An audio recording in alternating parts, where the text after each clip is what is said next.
بسم اللہ الرحمن الرحیم الحمد للہ رب العالمین والعاقبۃ للمتقین والصلاة والسلام علی اشرف الانبیاء والمرسلین محمد بن عبد اللہ الامین وعلی آلہ واصحابہ الطیبین الطاہرین اما بعد باب فی الحث علی الازدیاد من الخیر فی اواخر العمر قال اللہ تعالی اولم نعمرکم ما یتذکر فیہ من تذکر وجاءكم النذير قال ابن عباس والمحققون معناه أولم نعمركم 60 سنة ويؤيده الحديث الذي سنذكره إن شاء الله تعالى وقيل معناه 18 سنة وقيل 40 سنة قاله الحسن والقلبي ومسروق ونقل عن ابن عباس رضي الله عنهما أيضا ونقلوا أن أهل المدينة كانوا إذا بلغ أحدهم 40 سنة تفرغ للعبادة وقيل هو البلوغ وقوله تعالى وجاءكم النذير قال ابن عباس والجمهور هو النبي صلى الله عليه وسلم وقيل الشيب قاله عكرمة وابن عيينة وغيرهما والله أعلم۔ یہاں سے ایک نیا ٹاپک اور ایک نیا عنوان اور ایک نیا مضمون شروع کیا جا رہا ہے۔ اس سے پہلے باب المجاہدہ کا متعلق ہم نے پڑھا کہ انسان کو عبادتوں کے اندر میں کس قدر مجاہدہ اور کس قدر کوشش کرنی چاہیے۔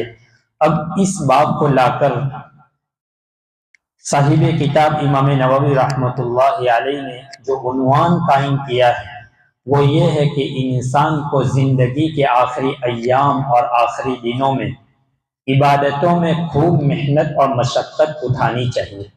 گویا اس کی طرف ترغیب دی جا رہی ہے کہ انسان کو اپنی زندگی کے آخری ایام میں عبادتوں میں خوب محنت کرنی چاہیے۔ ویسے تو ساری زندگی ہی اللہ تبارک و تعالیٰ کی اطاعت میں اور فرما برداری میں گزارنی چاہیے، جیسا کہ قرآن کریم اور احادیث رسول صلی اللہ علیہ وسلم میں بھی اس کی طرف رہنمائی فرمائی گئی ہے۔ نبی اکرم صلی اللہ علیہ وسلم نے ترمذی شریف کی روایت میں فرمایا ہے کہ آپ علیہ الصلوۃ والسلام فرماتے ہیں کہ آدمی کا قدم اپنی جگہ سے نہیں ہٹیں گے کل قیامت کے دن جب تک کہ 5 چیزوں کے متعلق سوال نہ کیا جائے، اس کا جواب نہ دیا جائے۔ اور مسلم شریف کی روایت میں ہے کہ 4 چیزوں کے متعلق ان میں سے ایک سوال جو ہوگا مجھ سے اور آپ سے اور ساری کائنات کے انسانوں سے، وہ یہ ہے کہ عن عمرہ فیما افناہ، کہ اپنی زندگی کو کہاں خراب اور کہاں خرچ کیا، اس کے متعلق ہر انسان سے سوال ہونے والا ہے۔ تو میرے بھائیوں، زندگی اللہ تبارک و تعالیٰ کی بہت بہت بہت ہی عظیم نعمت ہے۔ اللہ تعالیٰ کی نعمتوں میں سب سے بڑی نعمت ایک زندگی ہے، سب سے بڑی نعمت تو ہدایت ہے۔ ہدایت نہ ہو تو ساری نعمتیں انسان کو مل جائے وہ خاک میں ہے۔ اگر سب کچھ ہے لیکن ہدایت نہیں ہے، دولت ہے، روپیے کی پہل پہل ہے، عیش و عشرت ہے، بنگلے ہے، سب کچھ ہے، لیکن ہدایت نہیں ہے تو سب کچھ بیکار ہے۔ لیکن زندگی یہ اللہ تبارک و تعالیٰ کی بہت عظیم نعمت ہے، بہت عظیم نعمت ہے، ساری نعمتوں سے بڑھ کر یہ نعمت ہے۔ اس لیے کہ اگر زندگی ہی نہ ہو تو ساری نعمتیں انسان کہاں سے حاصل کر سکتا ہے۔ تو زندگی کی نعمت، اس کی قدردانی قرآن میں بھی اور احادیث میں نبی اکرم صلی اللہ علیہ وسلم نے فرمائی ہے، اور آپ علیہ الصلوۃ والسلام نے فرمایا ایک جگہ کے اوپر کہ 5 چیزوں کو 5 چیزوں سے پہلے غنیمت سمجھو۔ ان میں سے آخری چیز جو بتائی کہ وحیاتک قبل موتک، اپنی زندگی کو موت سے پہلے غنیمت سمجھو۔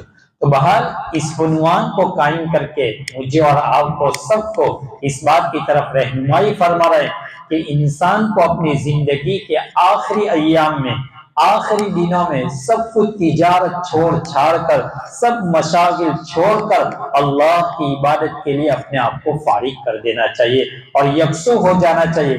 قرآن میں بھی اس کی طرف اشارہ ہے اور احادیث میں بھی نبی اکرم صلی اللہ علیہ وسلم نے اس کی طرف رہنمائی فرمائی۔ اور ہمارے اکابرین اور اسلاف نے اس کے اوپر عمل کر کے بتلایا۔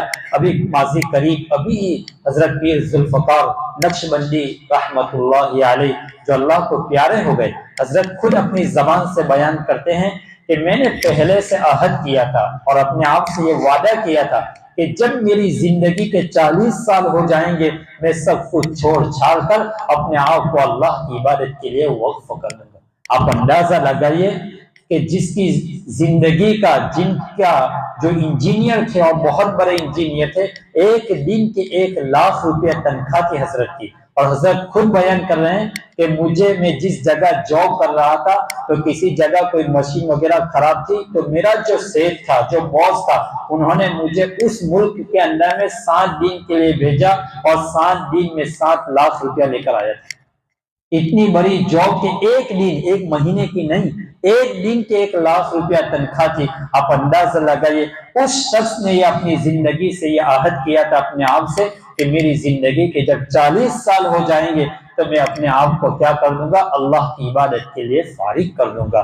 تو بہرحال تو یہ ہے کہ انسان کو اپنی زندگی کے آخری ایام اور آخری دنوں میں کیا کرنا چاہیے؟ اپنے آپ کو اللہ کی عبادت کے لیے فارغ کر دینا چاہیے۔ اب یہاں جو آیت بھی پیش کی ہے امام نووی رحمت اللہ علیہ نے، اولم نعمرکم ما یتذکر فیہ من تذکر وجاءکم النذیر، اللہ فرماتے ہیں کیا ہم نے تم کو اتنی عمر نہیں دی کہ جس میں کوئی شخص نصیحت حاصل کرنا چاہتا تو نصیحت حاصل کر سکتا، کوئی سدھرنا چاہتا تو سدھر سکتا تھا، کوئی اپنے آپ کو صحیح راہ پر ڈالنا چاہتا تو ڈال سکتا، نصیحت حاصل کرنا چاہتا تو نصیحت حاصل کر سکتا تھا۔ فرماتے اللہ تبارک و تعالی اولم نعمرکم ما یتذکر فیہ من تذکر، آگے فرمایا وجاءکم النذیر، اور تمہارے پاس ڈرانے والا بھی آیا تھا، تمہیں وارننگ دینے والا بھی آیا تھا، تمہیں آگاہ کرنے اور متنبہ کرنے والا بھی تمہارے پاس آیا تھا، پھر بھی تمہیں اپنی زندگی سے تم نے سبق حاصل نہیں کیا اور تم نے کچھ حاصل نہیں کیا۔ اب یہاں جو سوال ہے کہ اللہ تعالیٰ فرماتے ہیں کیا ہم نے تم کو اتنی عمر نہیں دی؟ تو اتنی عمر سے کتنی عمر مراد ہے؟ اتنی عمر سے کتنی عمر مراد ہے؟ بہرحال مفسر امام نووی رحمت اللہ علیہ نے مفسرین کے اقوال بیان کیے ہیں، اور سب سے پہلے حضرت ابن عباس رضی اللہ تعالیٰ عنہما اور دوسرے بعض محققین فرماتے ہیں کہ اللہ فرماتے ہیں ہم نے تمہیں اتنی عمر دی، تو اتنی سے کتنی مراد؟ فرماتے 7 سال کی عمر ہے۔ اگر کسی انسان کو 7 سال کی عمر مل جائے اور تو یہ اس کے لیے کافی ہے کہ اس اتنی عمر میں وہ اپنے آپ کو بنا سکتا ہے۔ اب اس کے لیے قیامت کے دن کوئی عذر نہیں رہے گا، کوئی عذر نہیں رہے گا۔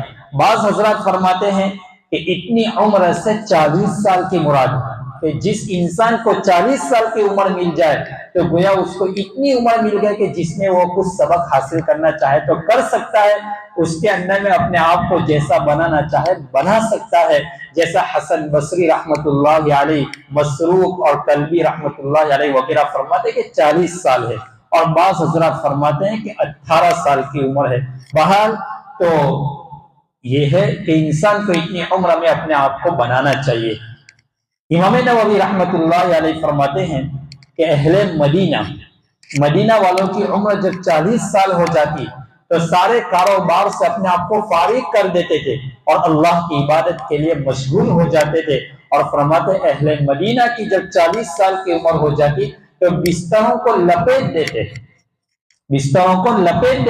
فرمایا اب آرام کے دن چلے گئے، اب اپنے آپ کو تھکانا، مشقت برداشت کرنا، اپنے آپ کو عبادت میں لگانے کا اب وقت آیا ہے، اب اللہ کے پاس جانے کا وقت آ چکا ہے۔ لہذا اہل مدینہ کہ عمر جب 40 سال کے ہو جاتی تو وہ اپنے آپ کو بستروں سے الگ کر دیتے تھے۔ تو یہ ہے، تو بہرحال اللہ تبارک و تعالی ہمیں اپنی زندگیوں میں ہمیں عبادت کرنے کی توفیق نصیب فرمائے۔ حضرت مفتی احمد صاحب خانپوری دامت برکاتہم العالیہ، اللہ تعالیٰ آپ کے سایہ عفت کو امت پر قادر قائم فرمائے، صحت و عافیت کے ساتھ آپ کو عمر دراز عطا فرمائے۔ مفتی احمد صاحب فرماتے ہیں کہ مفتی تقی